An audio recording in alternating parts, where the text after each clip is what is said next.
was a test of the NOAA radio public warning system. Specially built receivers are activated by the signal to warn of severe weather or other hazards.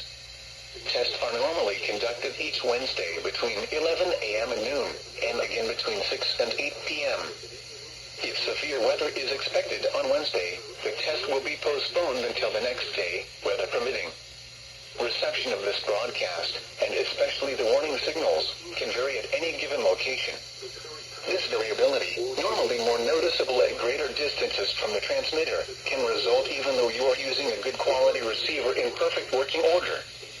Warning alarm tones are activated on transmitters for counties where the signal is reliably received, in sufficient strength for consistent and dependable service.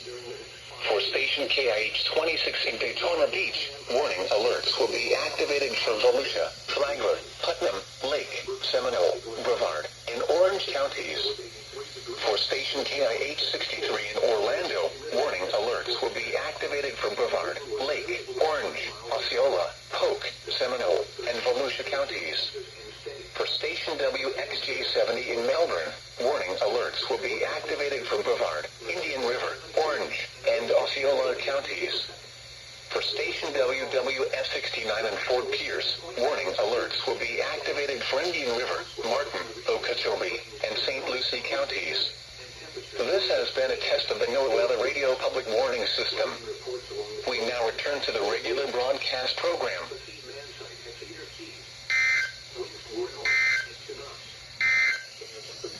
The forecast. Activated just like I knew it would.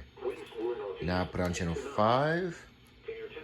I just had to put it on the right mode, and it worked.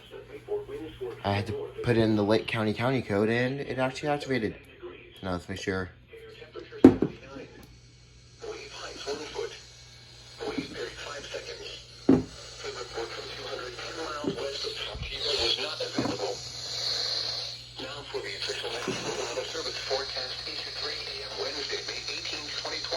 Now we wait. Let's go.